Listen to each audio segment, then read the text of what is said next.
Hello everyone, welcome back to my channel. This is me, Chevonne. So as you can see from the title, today I'm going to be showing you how I make top round steak and gravy, as well as the most sweetest and delicious monkey bread you will ever have in your life. Thank you so much for coming to my channel. If you enjoy this video, please make sure to give a big thumbs up and let's get started. Now, you guys know your good sis is not going to forget her Black history facts. So today I'm going to be talking about Mrs. Phyllis Wheatley. Born in 1753 in Gambia, Africa, Wheatley was captured by slave traders and brought to America in 1761. Upon her arrival, she was sold to the Wheatley family in Boston, Massachusetts. Her first name, Phyllis, was derived from the ship that brought her to America, the Phyllis.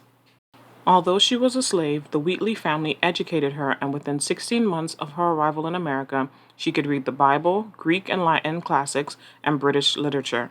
She also studied astronomy and geography. Phyllis wrote her first published poem at around age 13. The work, it's a story about two men who nearly drowned at sea and was printed in the Newport Mercury. Other published poems followed, with several also being published, further increasing Wheatley's fame.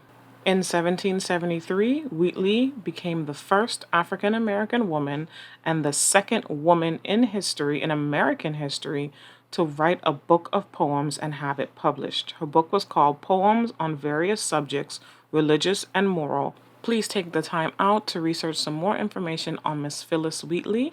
Thank you all again so much for watching, and happy Black History Month.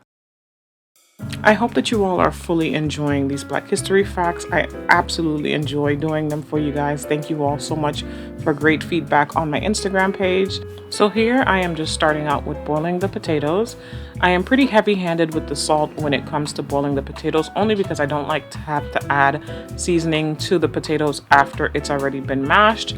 I add it to the water, so as it's boiling, it can soak up the potatoes. And these are my bottom round steaks that I got from Publix. All I did was season this with salt and pepper because the seasoning is going to come from the packets of onion gravy we're going to be using when it's time to make the stew.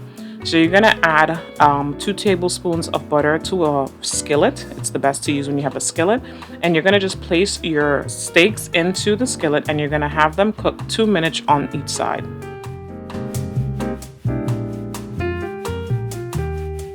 Later on, you're going to see that I take these same steaks and I put them back in the skillet to brown them a little bit more. But for right now, I'm just taking them out so I can pretty much get the rest of them started. But I will be browning these a little bit more.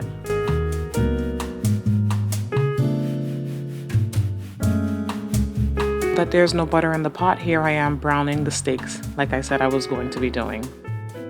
I'm just checking on my potatoes to see if they're done now. I usually just take one and I try to break it in half with the spoon against the edge of the pot. And if it can't, that means it's not done. Right here I have some onions and garlics that I cut up. I'm going to be adding some oil into my biggest pot that I have. And my pot is already heated, so what I'm going to do is I'm just going to add the onions and garlic, and I'm going to cook them until the onions start to turn brown.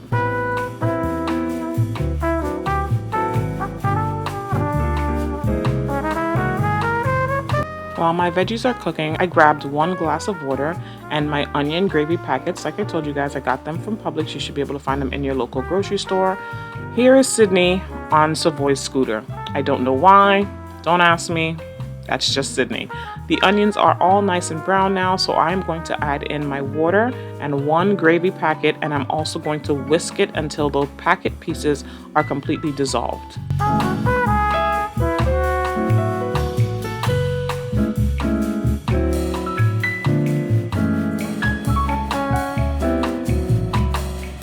The recipe calls for you to add the package of onion gravy into boiling hot water and then you put it in with the onions. But because I did not do that, it took me a little bit more time to break down the onion gravy.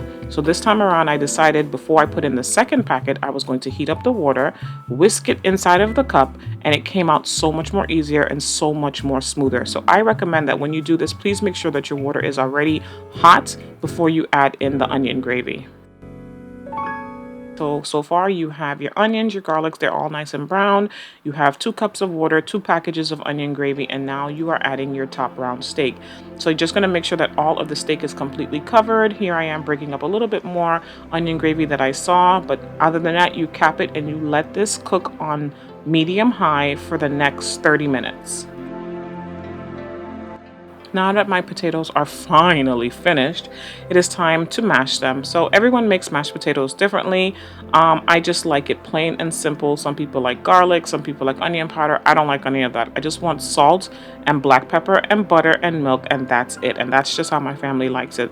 So I put in basically 3 tablespoons of butter, some black pepper, some milk, and I just whisk it until it gets nice and creamy. As I go, I like to continue to add more milk so that way, I can balance how creamy I want the potatoes to be.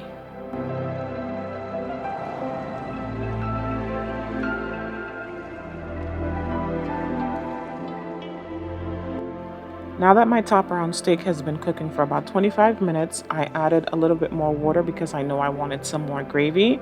And I tasted the mixture and it just wasn't up to exactly how I wanted it to be. So I added a little bit of complete seasoning, and I also added a little bit more of Creole seasoning. Those are things that I did not add in the beginning, but I wanted to have a nice kick. And here is the end result, you guys. I just added some buttered corn to this meal, and this was everything. My picky eaters did not complain at all. So good and so worth the time. For dessert, we had the most ooeyest, gooeyest, moist monkey bread ever.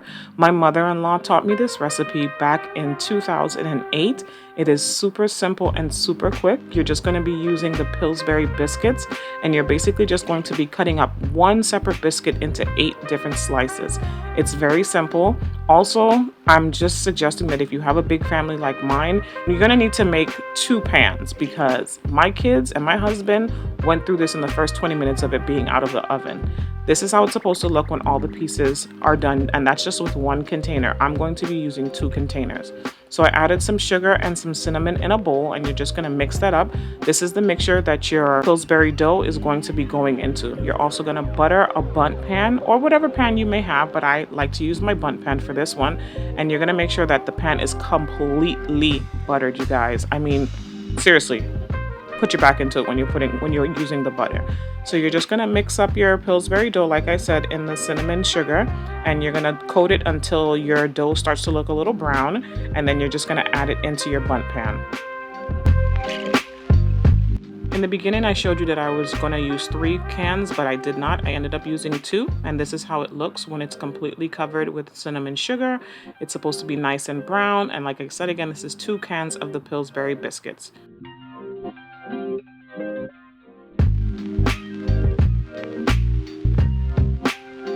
Now it is time to make our homemade caramel sauce that will go on top of the dough. In actuality, you are going to be using 1 whole stick of butter. I ended up having to do this 2 times because I decided that I was going to use 1/2 first, but it's not. You're supposed to use 1 full stick. And you're going to also be using 1 full cup of brown sugar. You can also use the rest of the cinnamon sugar that you have left over in your bowl and add that into this mixture as well. Now you are just going to be pouring your caramelized sauce all over those biscuits, you guys.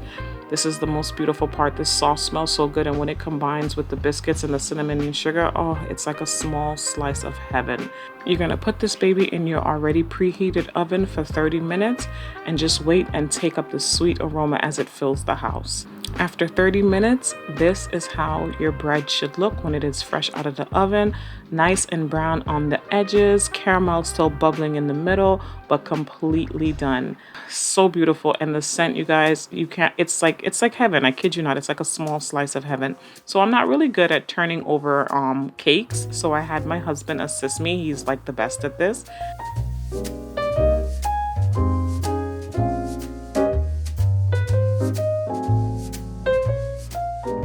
And here is the bread, you guys. Seriously, look how beautiful it is. Oh my gosh, it was so good, so delicious, absolutely moist. And I am just so glad that I made this. Like I said earlier, I had to make this 2 nights in a row. It was that good. If you enjoyed my video, please do not forget to give it a big like. It helps my channel so much. If you are new here, please don't forget to subscribe. Come back for some more videos. I will see you guys again on Thursday and Saturday. God bless you, and I love you all. Bye.